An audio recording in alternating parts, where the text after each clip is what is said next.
So these would be the individual magnitudes, so the magnitudes of the individual forces. Yeah.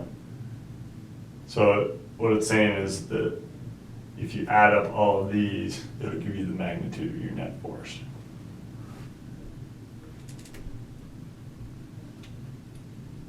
So it's basically saying that if you want to find the magnitude of your net force here, you do 2 plus 3 plus 4 plus 5.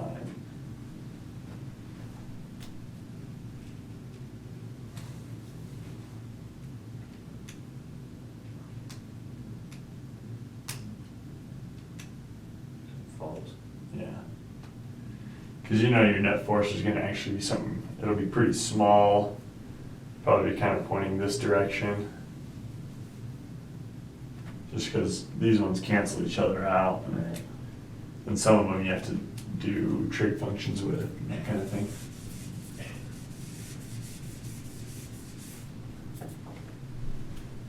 So it says that an object's acceleration vector A always points, acceleration always points in the same direction as its net force. So if you have a net force on an object that's pointing this way, what direction is your acceleration vector going to point? Just that way. Yeah. That's axis. Oh, well, this is your total acceleration. So this is kind of like, you know, if you're pushing something up and to the right. So your acceleration will actually just follow that. Same thing here, if you have an acceleration or a net force that looks like that, then your acceleration is going to go right along with it. Oh, okay. Because the net force, typically what happens if you have, like, say we were talking about pushing a chair across the floor. So what'll happen is you'll have a net force in x, but your y vectors will cancel out. So your net force will only be in the x-axis, x direction. That was why on that last problem we could say that the sum of forces in x was going to be equal to ma, but the sum of forces in y was going to be equal to may, which is going to be 0. So we know that the net force in y was going to be 0, but there was going to be some net force in x. So that meant that our net force looked like this, and our acceleration looked like this. Oh, okay. So they always do point in the same direction.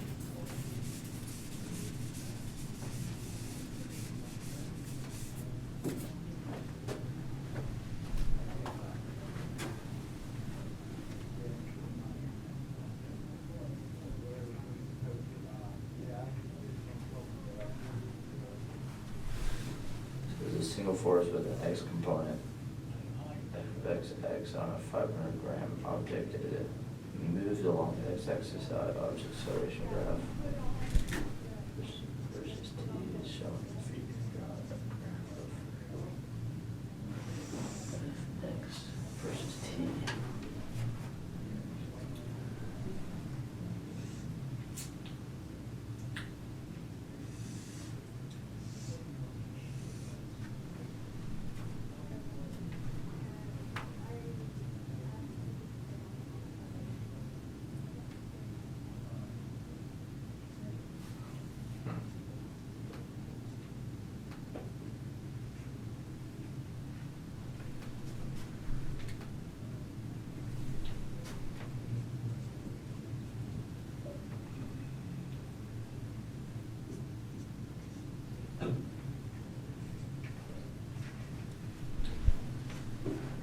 Okay. So this is your acceleration versus time. So what if we were to look right here? What's our acceleration? 0. Well, this is, so the values that you read right off of this are your acceleration values. Oh, okay. So this is your acceleration graph. So it's negative 1/2. Right. 1.5. So at time equals 0.5, because that's right in the middle there, we'll say that acceleration equals negative 0.5. So then what's your mass? 500. Yeah, so it's 500 grams. So you want to convert that to kilograms. because your force will be in newtons. Okay. So this would be 0.5 kilograms. So A equals negative 0.5, M equals 0.5 kilograms. So what is your force equal to?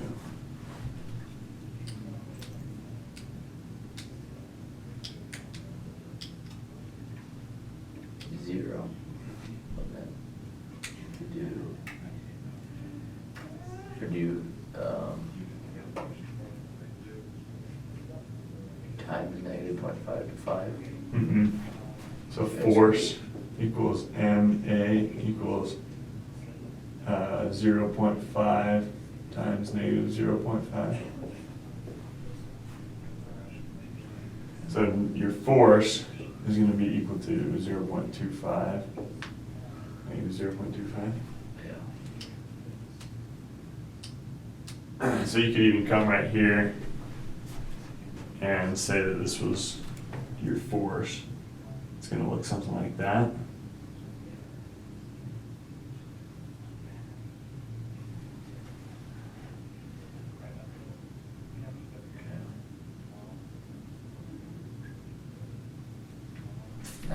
That's the force. Right, up to 1 second, because then your acceleration changes, right? Right. So let's not worry about that right now. Let's just look at 2 times 2. 1. So our acceleration is 1. Our mass is still 0.5. So what's our force going to be? 0.5. Yeah. So then it comes up at time 2, it's going to be right here. This is 0.5 newtons. And then does it change at all through here? No.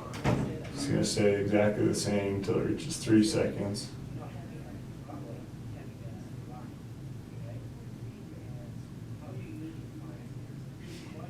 And then we'll skip this part. What does it have right here? 0. So acceleration equals 0, which means your force will be 0. 0. It's going to end right here. So how do you think they connect in between those points? You accelerate up to, yeah. Yeah, so it's just going to be Accelerates to 0.5. going to be straight lines here. And then right here at this point, acceleration is 0, so that means that's where your force is 0 too. So it looks about the same. In fact, it's the same graph. It's just divided by 0.5, or it's multiplied by 0.5. That makes sense, because like this is your acceleration graph. So if you take the whole graph and just multiply it by 0.5, then you'll get your force graph. Okay.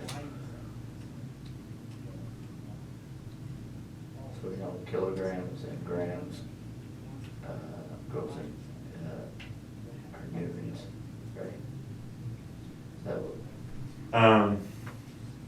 So for newtons, since it's equal to 1 kilogram times meter per second squared, you always want to make sure that your force would be your masses are in kilograms. This is kind of why the SI units, the base units, are kilograms, meters, and seconds, rather than grams, meters, and seconds. And this is why, because 1 newton is equal to 1 kilogram times meters per second squared. So just before you start the problem, you just want to convert 500 grams into kilograms. Because what would happen if we had done, rather than doing force equals mass of 0.5 times acceleration of 0.5, if we used 500 in here? It would be a big number. Yeah, so you'd end up having some huge force of negative 250 newtons.